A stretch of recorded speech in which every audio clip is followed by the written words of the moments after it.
Hello student, সবাইকে আমার YouTube চ্যানেলে স্বাগত জানাই। আজকে আমি তোমাদের ক্লাস 10-এর টেস্ট পেপারের ম্যাথের 386 পেজের 1-এর দাগ, 2-এর দাগ, 3-এর দাগ এবং 4-এর দাগের অঙ্কগুলি আলোচনা করব। দেখো, 1-এর দাগের 1-এরটা দ্বিঘাত সমীকরণ দেওয়া আছে। বীজ দ্বয়ের গুণফল -2 হলে কে এর মান কোনটা হবে? এটা হচ্ছে দ্বিঘাত সমীকরণের সাধারণ আকার। তাহলে দেখো, এটাকে এদিকে নিয়ে আসতে হবে, বা x² - 3x + k - 2 = 0। তাহলে তুলনা করলে কি পাবো? a সমান, এখানে x² এর সহগ a, x² এর সহগ 1, তাহলে a সমান 1। b সমান পাবো, দেখো x এর সহগ b, x এর সহগ -3, তাহলে b সমান -3 আর c সমান পাবো k - 10। আমাকে দেওয়া আছে কি বীজ দ্বয়ের গুণফল -2, তাহলে শর্তানুসারে সূত্র কি না, ধ্রুবক পদ বাই x² এর সহগ k - 10 বাই x² এর সহগ মানে কত, এখানে 1 আছে, সমান দেওয়া আছে -2। k - 10 সমান -2, k সমান -2 + 10 সমান হচ্ছে 8। তাহলে অপশান হচ্ছে সি। আচ্ছা, এই সূত্রটা ফলো করা হয়েছে সমীকরণটির ধ্রুবক পদ বাই x² এর সহগ, ঠিক আছে। তারপরে দেখো, পি টাকার বার্ষিক 10% সরল সুদে কিউ মাসে সুদ হবে কোনটা? ঠিক আছে, এটা মাসে আছে, বছরে করতে হবে মানে 12 দিয়ে ভাগ করতে হবে। তাহলে দেখো, সরল সুদ আই সমান কি হবে? পি, এখানে আর দেওয়া আছে কত, 10 টি, সূত্র কি পি আর টি বাই 100, আর দেওয়া আছে 10 আর টি হচ্ছে এইটা Q by 12, P R T by 100 টাকা। তাহলে দেখো, পি কিউ বাই 100, 12 দশে কত হবে? 120 টাকা।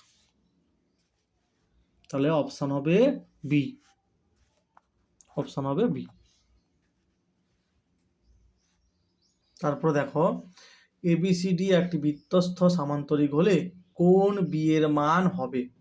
আমরা কি জানি, বৃত্তস্থ সামান্তরিক হয় আয়তাকার চিত্র, তার মানে প্রতিটি কোণ হবে 90 ডিগ্রি, মানে অপশান হবে বি, ঠিক আছে। এইটা বৃত্তস্থ সামান্তরিক কি হয়েছে? আয়তাকার চিত্র, তার মানে প্রতিটা কোণ কত হবে? 90 ডিগ্রি, ঠিক আছে। আমাদের বইতে আছে এটা 167 পেজে। তারপরে দেখো, যদি একটি শঙ্কুর ব্যাসার্ধ এবং উচ্চতা দ্বিগুণ করা হয় তাহলে উহার আয়তন হবে পূর্বের আয়তনের কোনটা? ঠিক আছে, দেখো মনে করি শঙ্কুটির ব্যাসার্ধ আর একক এবং উচ্চতা এই একক, অতএব শঙ্কুটির আয়তন হবে 1/3 πr² ঘন একক, ঠিক আছে, আয়তনের সূত্র। এখন শঙ্কুটির ব্যাসার্ধ এবং উচ্চতা দ্বিগুণ করা হলে শঙ্কুটির আয়তন হবে সমান 1/3 পাই গুণিত ব্যাসার্ধ এবং উচ্চতা দ্বিগুণ করা হয়েছে, মানে আগে ব্যাসার্ধ ছিল আর, এখন হবে কত? 2r, তাহলে 2r হবে এর জায়গায়, সূত্র অনুযায়ী এখানে হবে কি হোল স্কোয়ার ইন্টু, আগে ছিল উচ্চতা h, এখন হবে 2h ঘন একক।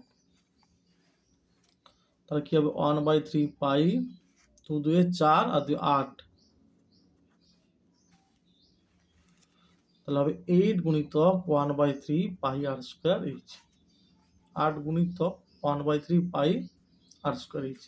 তাহলে কি হলো, আগে ছিল 1/3 পাই আর স্কোয়ার এইচ, এখন হয়েছে তাহলে আগেরটার কি 8 গুণ। তাহলে অপশান হবে ডি। তারপর দেখো থিটার যে মানের জন্য, যে কোনো মানের জন্য 3 মাইনাস সাইন থিটার এর মান ক্ষুদ্রতম হবে, ঠিক আছে, মানে এটার ক্ষুদ্রতম মান হবে কোনটা, ঠিক আছে, থিটার যে কোনো মানের জন্য। তাহলে দেখো 3 মাইনাস সাইন থিটা এর মান ক্ষুদ্রতম হবে যখন সাইন থিটা এর মান কি হবে, বৃহত্তম হবে। এই পুরোটার মান ক্ষুদ্রতম হবে যখন এটার মান কি হবে, বৃহত্তম হবে। কিন্তু সাইন থিটা এর বৃহত্তম মান কত, 1। সাইন থিটা এর বৃহত্তম মান হচ্ছে 1। তাহলে অতএব 3 মাইনাস সাইন থিটা এর ক্ষুদ্রতম মান হবে সমান 3 মাইনাস 1 সমান হবে 2, ঠিক আছে, উত্তর হবে 2। তাহলে অপশান হবে বি।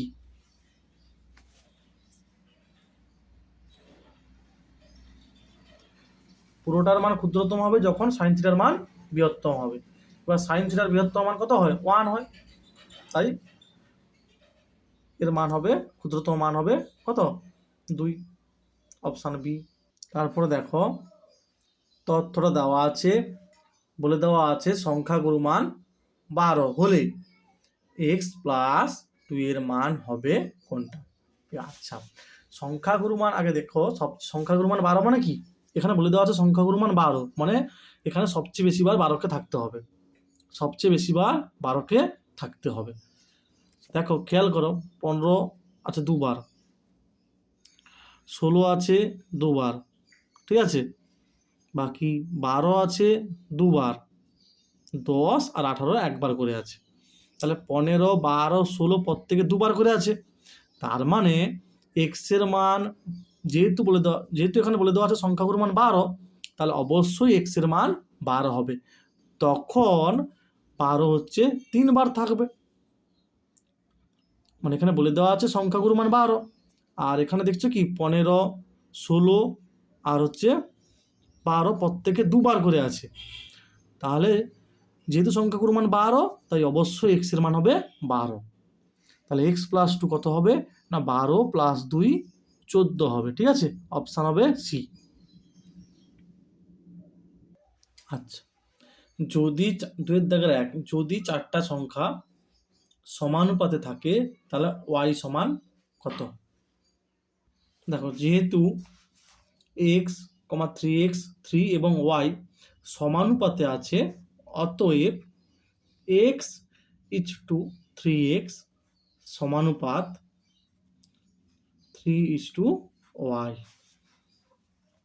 বা x/3x সমান 3/y, 3/y, তাহলে 1/3 সমান 3/y বা y সমান হবে 3 3 9, ঠিক আছে, 9 হবে।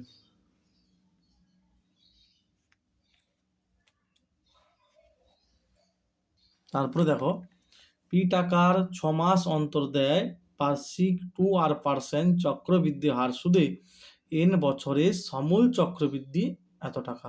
এখানে কি হবে, ঠিক আছে, শূন্যস্থান। দেখো 6 মাস অন্তর দেয় মানে এখানে সুদের পর্বটা বছরে কি 2 বার হবে, তাই দেখো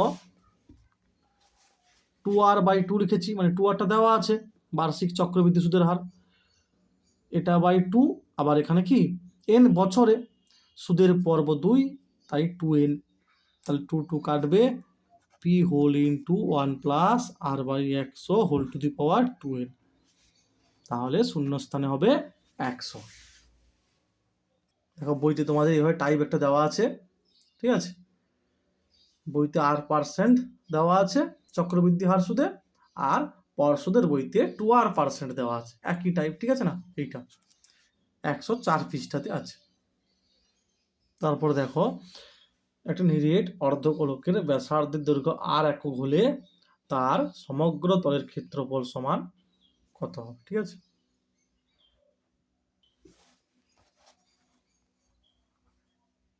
অর্ধগোলক নিরেট, ঠিক আছে, ব্যাসার্ধ r একক, ব্যাসার্ধ হচ্ছে r একক, তাহলে সমগ্র তলের ক্ষেত্রফলটা বলেছে, নিরেট বলা আছে, তাই কি হবে, এটার ক্ষেত্রফল যুক্ত এই বক্রতলের ক্ষেত্রফল, তাহলে নিরেট অর্ধ গোলকটির সমগ্র তলের ক্ষেত্রফল হবে সমান, কি হবে না, আমরা জানি কি পুরো মানে একটা নিরেট গোলকের বক্রতলের ক্ষেত্রফল হয় 4πr², তাহলে অর্ধ বলেছে, মানে এটা অর্ধ, হাফ গুণিত 4πr² প্লাস, দেখো এটা হচ্ছে বৃত্ত, বৃত্তের ক্ষেত্রফল কি হয় যদি ব্যাসার্ধ r হয়, πr², ঠিক আছে, বর্গ একক, ঠিক আছে, বর্গ একক, তাহলে হবে 2πr² প্লাস πr², 3πr², না 2 দিয়ে 4 হবে না, তাহলে 2πr² প্লাস πr², 3πr², তাহলে এখানে হবে 3πr² বর্গ একক, ঠিক আছে, নিরেট বলে দেওয়া আছে। তারপরে দেখো দুটি বৃত্ত পরস্পরকে ছেদ বা স্পর্শ না করলে বৃত্ত দুটির সর্বাধিক সংখ্যায় 4টি সাধারণ স্পর্শক অঙ্কন করা যায়, ঠিক আছে, 4টি। দেখো এই ছবিটা তোমাদের বইতে দেওয়া আছে 214 পৃষ্ঠায়, দেখো এই একটা বৃত্ত, এই বৃত্ত পরস্পরকে ছেদ বা স্পর্শ করেনি, দেখো এই একটা স্পর্শক, দুটো স্পর্শক, 3টা, আর ঠিক আছে 4টা, এটা টাচ করে যাবে, ঠিক আছে, এই স্পর্শকটা এখানেও টাচ করবে, এখানেও টাচ করবে, ঠিক আছে, মোট 4টা স্পর্শক, এটা টাচ করে গেছে, এটাও গেছে, এটাও গেছে, এটা একেও টাচ করবে, একেও টাচ করবে, ঠিক আছে, মোট 4টা স্পর্শ আঁকা যায় যদি দুটি বৃত্ত পরস্পরকে ছেদ বা স্পর্শ না করে। তারপরে দেখো সঠিক পদ্ধতিতে, সঠিক হবে না, এটা ষষ্ঠিক পদ্ধতি, ঠিক আছে, 1 রেডিয়ান সমান কত হবে 57 ডিগ্রি 16 মিনিট 22 সেকেন্ড, এটা হবে ষষ্ঠিক পদ্ধতি, ঠিক আছে, দেওয়া আছে 57 ডিগ্রি 16 মিনিট 22 সেকেন্ড, ষষ্ঠিক।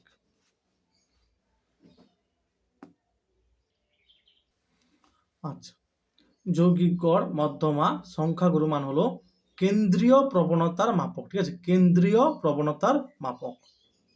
তারপরে দেখো 3-এর দাগের একটা, এটা দেওয়া আছে, এটা দেওয়া আছে, তাহলে এটা হবে কিনা, ঠিক আছে, দেখো x ভ্যারিয়াস জেড বা x সমান k1z, আর y ভ্যারিয়াস জেড, তাহলে y সমান k2z, এখানে লিখবে k1 k2 হলো যথাক্রমে অশূন্য ভেদ ধ্রুবক। এবারে এটা যোগ করব, তাহলে এইটার বাম পক্ষ x প্লাস এটার বাম পক্ষ y সমান এটার ডান পক্ষ k1z প্লাস এটার ডান পক্ষ k2z, তাহলে কি হবে x প্লাস y সমান k1 plus k2 whole into z, তাহলে দেখো এটা ধ্রুবক,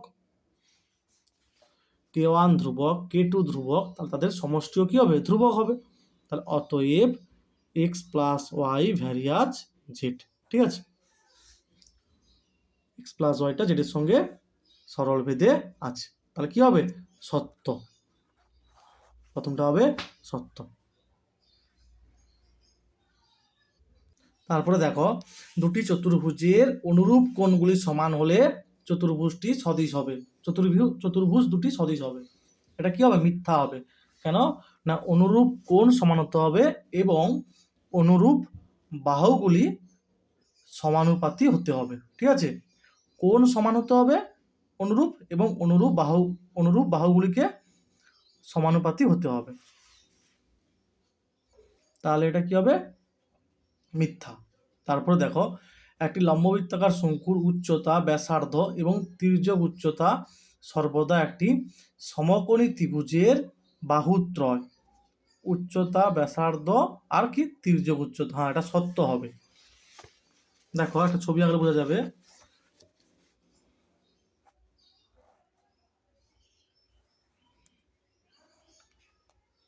এই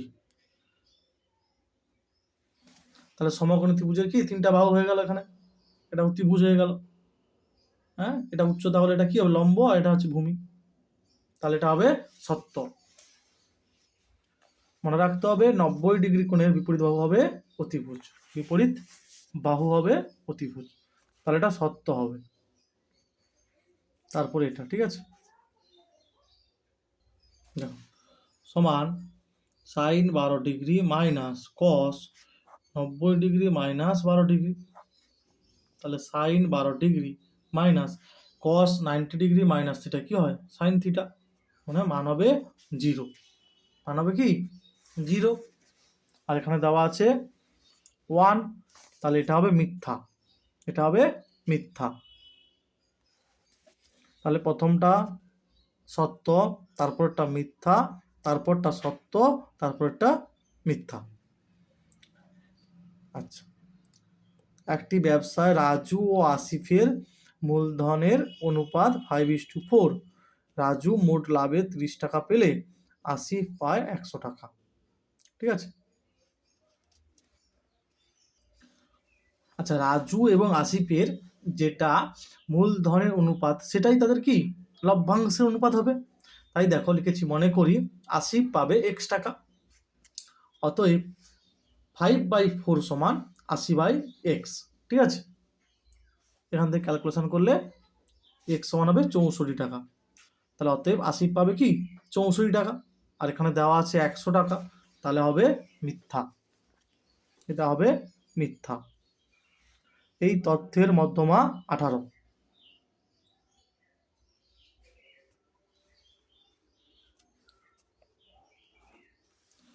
প্রদত্ত তথ্যটিকে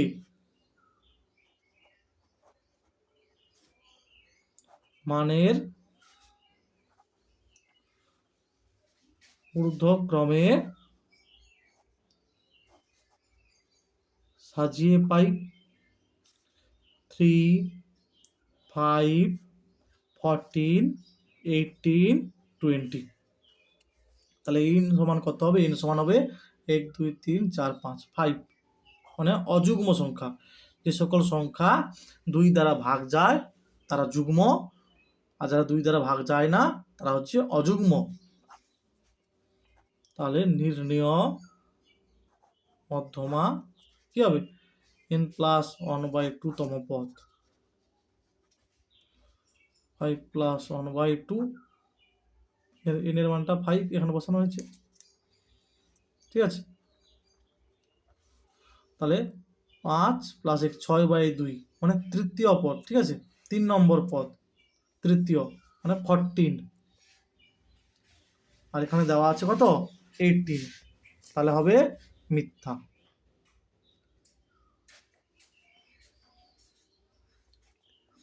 মানে মধ্যমা বের করানোর সময় তথ্যটাকে প্রথমে কি করতে হবে? মানের ঊর্ধ্বক্রমে সাজাতে হবে। তারপর তোমাকে হিসাব করতে হবে কতগুলা পদ আছে। এখানে অযুগ্ম, তাই এই সূত্রটা বসেছে। ঠিক আছে, যুগ্ম হলে এই সূত্রটা বসতো।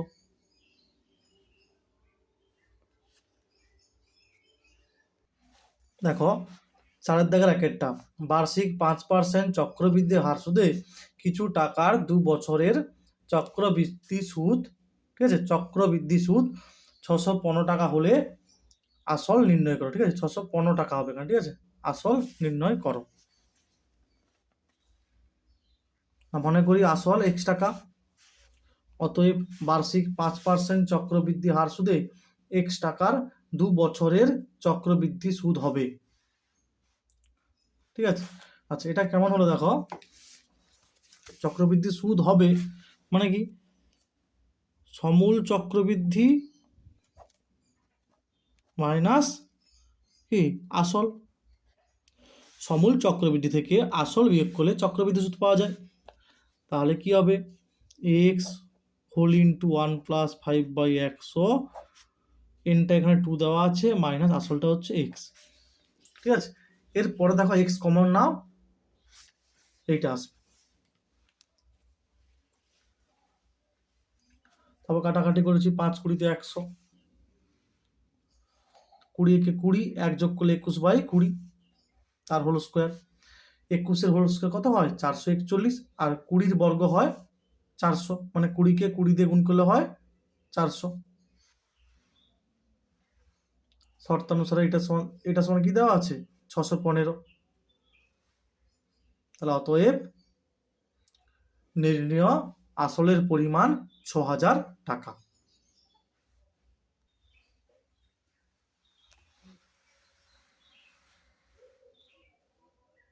তারপর দেখো বার্ষিক সরল সুদের হারে 4%, আচ্ছা বার্ষিক সরল সুদের হার 4% থেকে 3.3/4% হওয়ায় অমল বাবুর বার্ষিক আয় 60 টাকা কম হয়।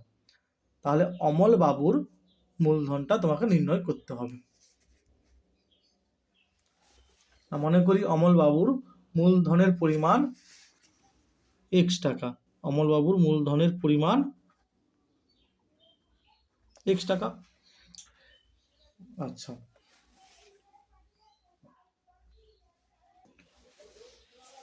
আচ্ছা তারপরে তোমরা এখানে লিখবে যখন বার্ষিক সরল সুদের হার 4% ছিল তখন অমলবাবু x টাকায় সুদ পেতেন, এইটা।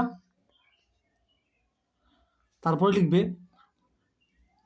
দ্বিতীয় ক্ষেত্রে যখন হচ্ছে বার্ষিক সুদের হার 3.3/4%, তখন সরল সুদের পরিমাণটা এইটা। এই দুটো আগে লিখবে, তারপরে শর্তানুসারে করবে, এইভাবে লিখবে x টাকার 4% সরল সুদের হারে 1 বছরের সরল সুদ সমান, পিটা হচ্ছে x, আর হচ্ছে 4, আর টিটা হচ্ছে 1 বছর বাই 100। একই রকম লিখবে x টাকার 3.3/4% হার সরল সুদের হারে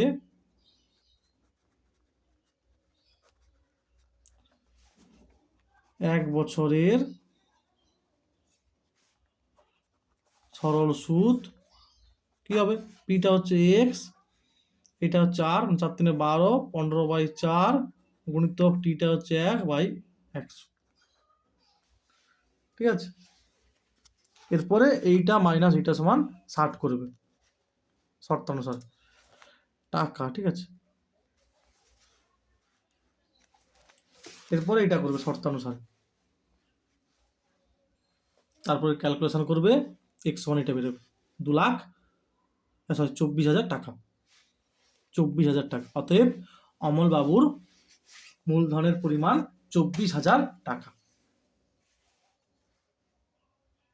তারপরে দেখো এই সমীকরণের বীজদ্বয় -5 ও -7 হলে a এবং b এর মান নির্ণয় করো। আচ্ছা মনে রাখতে হবে দ্বিঘাত সমীকরণের বীজদ্বয় বলে দেওয়া আছে মানে ওই বীজগুলি দ্বিঘাত সমীকরণকে সিদ্ধ করে। যেহেতু 1 নম্বর দ্বিঘাত সমীকরণের বীজদ্বয় -5 ও -7, অতএব x এর জায়গায় এগুলো সব কি -5 বসানো হয়েছে, আর একবার -7 বসানো হয়েছে।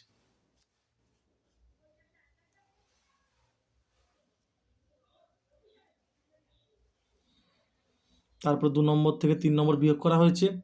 ঠিক আছে, মানে 2 নম্বরের বাম পক্ষ -3 নম্বরের বাম পক্ষ সমান 2 নম্বরের ডান পক্ষ -3 নম্বরের ডান পক্ষ। ঠিক আছে, তোমরা অন্য কোনো রকম ভাবেও এই দুটো ক্যালকুলেশন করে এ বির মান বের করতে পারো, ঠিক আছে? এটা আর এটা ক্যালকুলেশন করে মান বের করতে পারো। তাহলে পরের লাইনে কি হবে, মাইনাস মাইনাসে +5 হবে, আর এই মাইনাসটা গুণ হবে, মাইনাস প্লাসে মাইনাস হবে, আর মাইনাস মাইনাসে প্লাস হবে। তারপরে 1 নম্বরে এ এর মান 1 বসিয়ে পাই, বি সমান পাবে কি 12, তার লিখবে অতএব এ সমান 1 আর বি সমান 12, এখানে লিখবে, ঠিক আছে?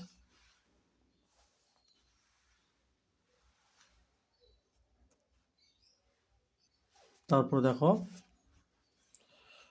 এটা কমা হবে, ঠিক আছে? কমা হবে, এটা দেওয়া আছে, এটা দেওয়া আছে, এটা দেওয়া আছে হলে অশূন্য ভেদ ধ্রুবক তিনটির গুণফল নির্ণয় করো। এটা সমান k1 ইন্টু ওয়াই জেড, এটা সমান k2 ইন্টু জেড এক্স, আর এটা সমান k3 ইন্টু এক্স ওয়াই। এখানে লিখবে যেখানে k1 k2 আর k3 হলো যথাক্রমে অশূন্য ভেদ ধ্রুবক। আচ্ছা, এরপরে দেখো এটার বাম পক্ষ এক্স স্কোয়ার, এটার হচ্ছে ওয়াই স্কোয়ার, আর এটা হচ্ছে জেড স্কোয়ার গুণ করা হয়েছে, সমান এইটা গুণিতক এইটা গুণিতক এইটা করা হয়েছে। তাহলে কোথাও k1 k2 k3 into X into X X square, Y into Y Y square, Z into Z Z square. তাহলে এটা হবে, লিখব অতএব ভেদ ধ্রুবক তিনটির গুণফলের মান হবে 1। নাম্বারিং করে দিতে পারি, এটা 1 নম্বর, এটা 2 নম্বর, এটা 3 নম্বর, ঠিক আছে? এখানে লিখে দেবে, নাহলে 1 2 এবং নম্বর থেকে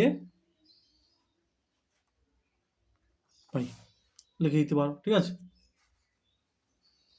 মোট কি করা হয়েছে, তিনটার বাম পক্ষগুলো একটা সাইডে গুণ করা হয়েছে, সমান চিহ্ন দিয়ে ডান পক্ষগুলো আর একটা সাইডে গুণ করা হয়েছে।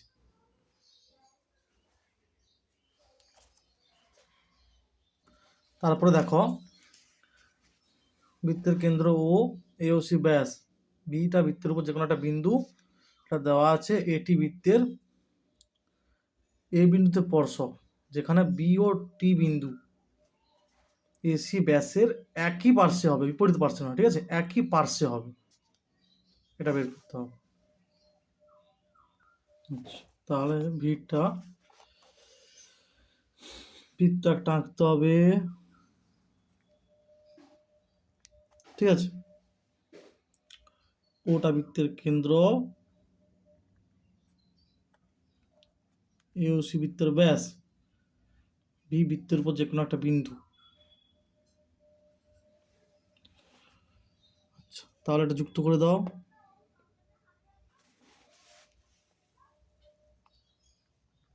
ব্যাস, এবারে টিটা স্পর্শক হবে, এটিটা স্পর্শক হবে, আবার কি না বি আর টি একই পাশে থাকবে, মানে যে টি এ পাশে রাখি তার বিপরীত হয়ে যাবে, তার মানে টিটা এদিকে হবে, ঠিক আছে? তাহলে এ বিন্দুতে স্পর্শক, তাহলে এদিক যাবে এই, ঠিক আছে? তাহলে এটার সঙ্গে এটা যুক্ত হবে, এটার সঙ্গে এটা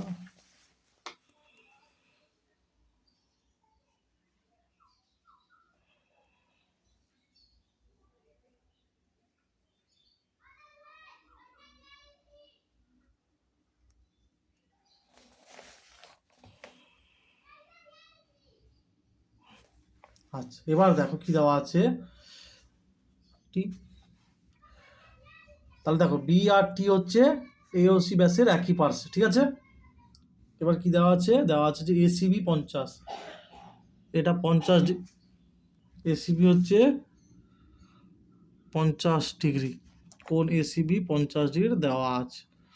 খেয়াল করো এটা হচ্ছে অর্ধবৃত্তস্থ কোণ, কোণ এবিসিটা,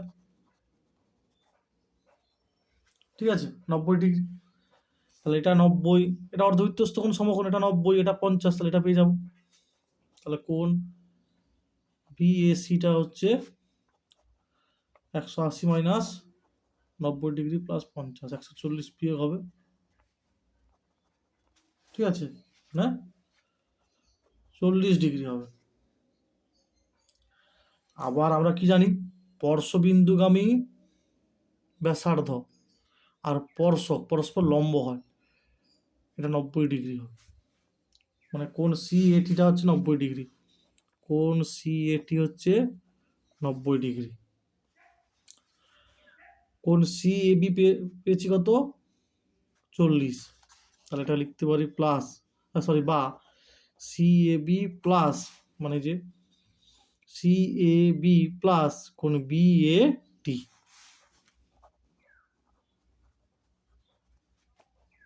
তাহলে সি এ বি কত 40 ডিগ্রি প্লাস কোন বি এ টি সমান হচ্ছে 90 ডিগ্রি। তাহলে কোন বি এ টি সমান কত হবে, এটা বের করতে বলেছে, ঠিক আছে। মানে এটা 90 ডিগ্রি, অর্ধবৃত্তস্থ কোণ সমকোণ, এটা 90, এটা 50, তাহলে 140 হয়ে গেল। তার মানে এই ত্রিভুজের এটা হচ্ছে কত, 40 ডিগ্রি পেলাম। আবার স্পর্শবিন্দুগামী ব্যাসার্ধ আর স্পর্শক পরস্পর লম্ব, মানে এটা হচ্ছে 90, তাহলে এটা 40 হলে এটা কত, 50। তারপরে দেখো বিআইটা, 5 সেমি দৈর্ঘ্যের ব্যাসার্ধের একটি বৃত্তে এ বি ও এসি দুটি সমান দৈর্ঘ্যের জ্যা বৃত্তের কেন্দ্র এবিসি ত্রিভুজের বাইরে অবস্থিত, ঠিক আছে, কেন্দ্রটা কিন্তু বাইরে হবে ত্রিভুজে। তাহলে ছবিটা কিরকম হবে দেখো,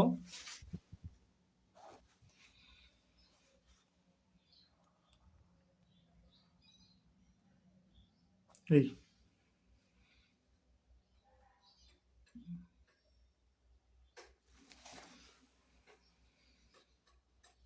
এ বি সি।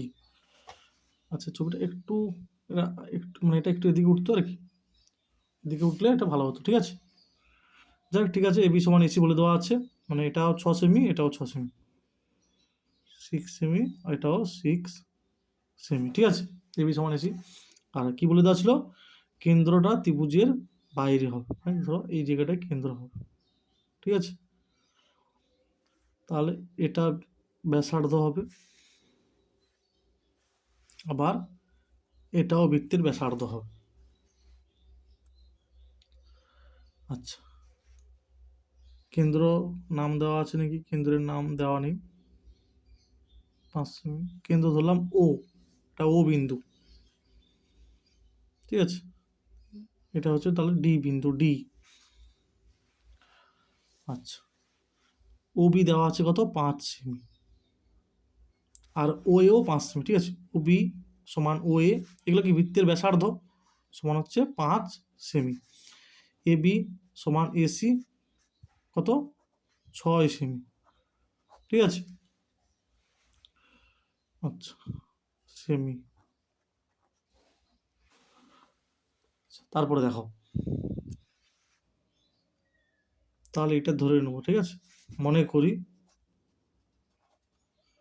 এডি সমান এক্স সেমি, তাহলে এটা এক্স, আর ও এ হচ্ছে 5, তাহলে ওডি কত হবে, ওডি হচ্ছে বড়টা থেকে, মানে 5 থেকে এটা বিয়োগ হবে এক্স, ঠিক আছে, 5 মাইনাস এক্স। আচ্ছা এবার দেখো, তাহলে এটা তো লম্ব হবে। আবার আমরা কি জানি, এটা তো জ্যা, ব্যাস নয়, ঠিক আছে, এরূপ কোনো জ্যার উপর বৃত্তের কেন্দ্র থেকে কি এটা লম্ব হয়েছে এটা, তাহলে ওই লম্বটা জ্যাকে কি করবে, সমদ্বিখণ্ডিত করবে, ঠিক আছে না, কি করবে, সমদ্বিখণ্ডিত করবে। তার মানে বিডি সমান ডিসি হবে, ও ডি পারপেন্ডিকুলার বিসি, তার মানে বিডি সমান ডিসি হবে।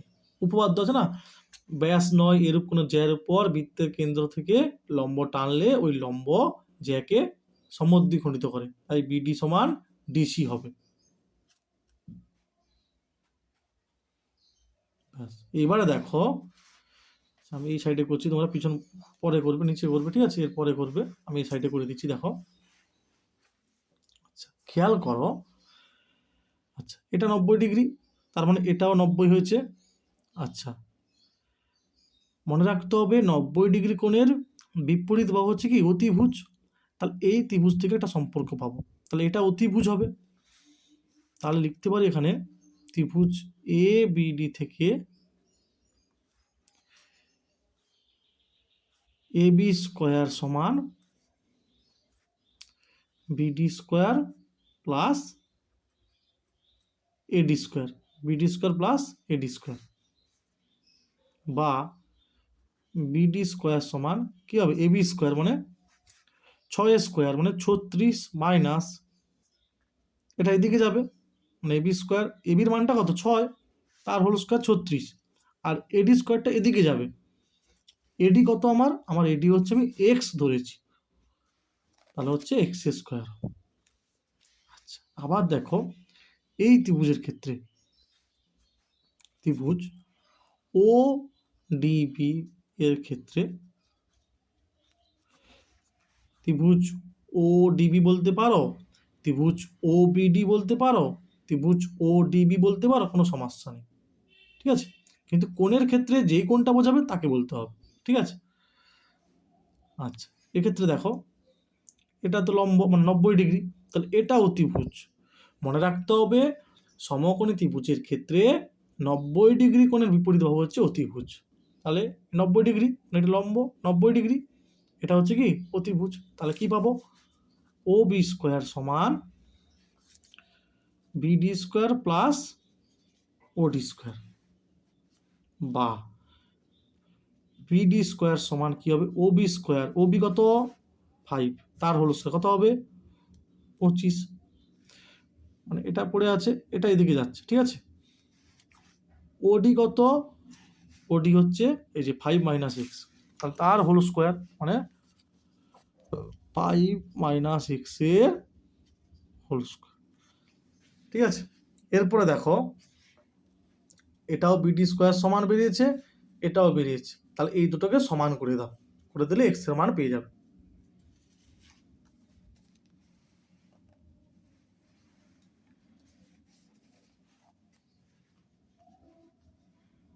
দেখো এরপরে ক্যালকুলেশন করলে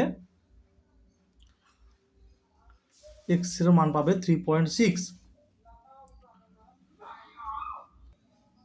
তারপরে এক্স এর মান বসিয়ে দিলে তুমি কি পাবে বিডি এর মান পাওয়া যাবে, ঠিক আছে।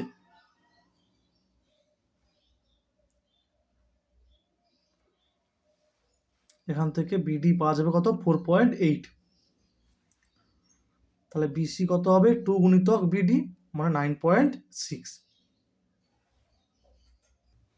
দেখো এই যে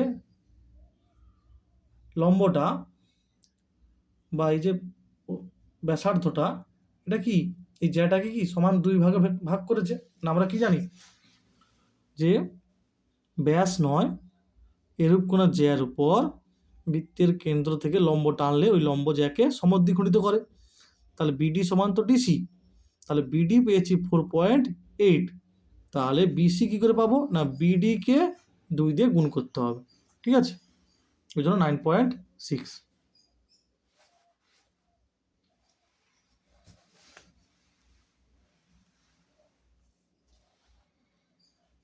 তারপরে দেখো বিসি বাহু সমান্তরাল সরলরেখা A B O AC K D ও ই বিন্দুতে ছেদ করেছে, এটা দেওয়া আছে, এটা ভাগ করতে হবে। আচ্ছা, তাহলে কি হবে ছবিটা, ত্রিভুজ এবিসি এর বিসি বাহুর সমান্তরাল সরলরেখা এ বি বাহুকে ডি বিন্দুতে আর এসি কে ই বিন্দুতে ছেদ করেছে। তাহলে ত্রিভুজ এবিসি এর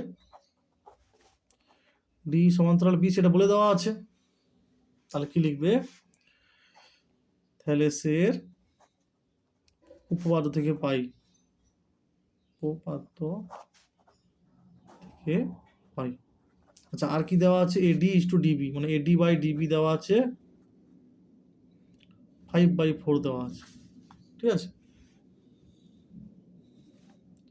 এডি বাই ডিবি সমান এই বাই ইসি, তাহলে বা এই বাই ইসি সমান 5/4 হবে। ঠিক আছে, এডি বাই ডিবি সমান এই বাই ইসি। আচ্ছা, আমাকে বের করতে বলেছে কি এই ইস টু এসি, আমাকে বের করতে বলেছে এই বাই এসি বের করতে বলেছে। তার মানে দেখো এটা থাকবে, এটা থাকবে না, তাই কি করতে হবে, এটা উল্টে দাও, ইসি বাই এই 4/5, তাহলে ইসি বাই এই যুক্ত 1 আর 4/5 যুক্ত 1, তাহলে কি হবে ইসি প্লাস এই বাই এই 4 প্লাস 5/5। তার মানে দেখো এই প্লাস ইসি, এই প্লাস ইসি, দেখো এই প্লাস ইসি মানে কি এসি বাই এই সমান 9/5। এবার বের করতে বলেছে কি এই বাই এসি, তাহলে উল্টে দিতে হবে এই বাই 5/9।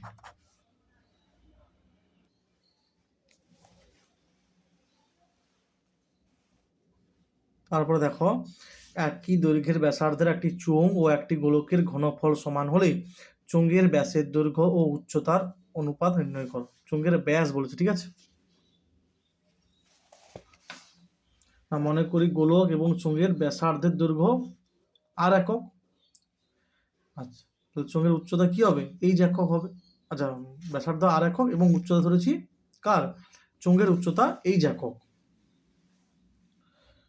যেহেতু বলে দেওয়া ছিল যে গোলক আর চোঙের ব্যাসার্ধের দৈর্ঘ্য সমান, তাই দুজনেরটা আমি ধরেছি আর একক, ঠিক আছে। তার চোঙের আয়তনের সূত্র আর গোলকের আয়তনের সূত্র সমান করে দিয়েছি। এখান থেকে পাওয়া গেছে, দেখো পাই পাই কাটবে, আর কিউব বাই আর স্কোয়ার মানে আর হবে এইচ পড়ে থাকবে 4/3, তাহলে দেখো আর বাই এইচ মানে 3/4 হবে। যদি বলতো ব্যাসার্ধের দৈর্ঘ্য এবং উচ্চতার অনুপাত চোঙের, তাহলে 3:4 হতো, কিন্তু এখানে বলে দেওয়া আছে ব্যাসের দৈর্ঘ্য, তাই পরের লাইনে কি করা হয়েছে, অতএব সাজানো হয়েছে এটাকে। দেখো দুইটা এখন গুণ করে দিলে কত হবে, 4 হবে না, সাজানো হয়েছে, এটা থেকে এটা সাজানো হয়েছে। তাহলে লিখবো অতএব চোঙের ব্যাসের দৈর্ঘ্য ও উচ্চতার অনুপাত হবে 3:2। আর যদি বলতো চোঙের ব্যাসার্ধের দৈর্ঘ্য ও উচ্চতার অনুপাত, তখন হতো 3:4। ব্যাস বলেছে 3:2 হবে। আচ্ছা, তারপরে এই অঙ্কটা তোমাদের আমি আগে 384 পেজের 4 দাগে করে দিয়েছি, ঠিক আছে। দেখবে আমার ইউটিউব চ্যানেলের প্লে লিস্টে দেখে নেবে, করে দেওয়া আছে। তারপর দেখো একটি বৃত্তের ব্যাসার্ধের দৈর্ঘ্য 14 সেমি, ওই বৃত্তে 66 সেমি দৈর্ঘ্যের বৃত্তচাপ দ্বারা উৎপন্ন কোণটির কেন্দ্রীয় কোণটির বৃত্তীয় মান কত, ঠিক আছে।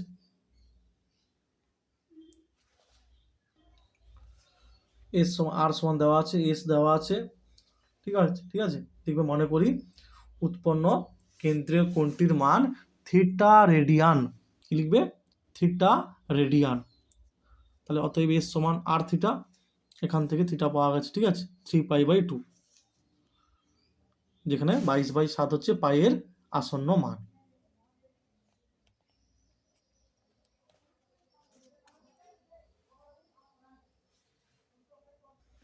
তারপরে এটা দেওয়া আছে, বার করতে হবে, কি দেওয়া আছে, tan theta into tan 2 theta সমান 1, বা tan 2 থিটা সমান 1/tan থিটা, বা tan 2 থিটা সমান 1/tan থিটা কি হয়, cot থিটা, বা tan 2 থিটা সমান tan of 90 degree minus theta, পূরক কোণের সূত্র।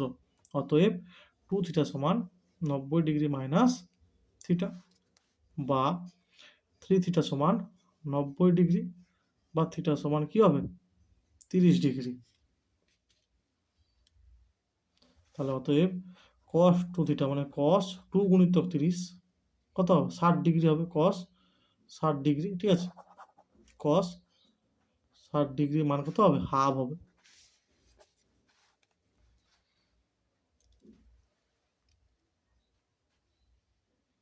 এখান থেকে থিটার মানটা বের করানো হয়েছে, দিয়ে এখানে বসানো হয়েছে। থিটার মান 30 ডিগ্রি, তাহলে 2 গুণিতক 30 কত হবে, 60 ডিগ্রি, তার মান হাফ। তারপরে ছকটা দেওয়া আছে, উপরের তথ্যের যৌগিক গড় 8 হলে পি এর মান নির্ণয় করো।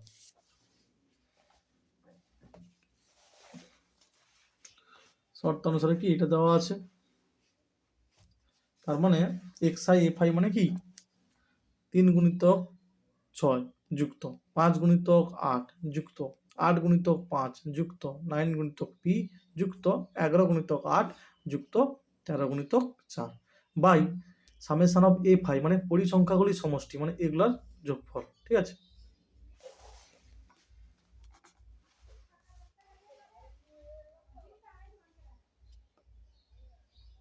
তারপরে ক্যালকুলেশন করা হয়েছে, এটা হবে অ্যান্সার।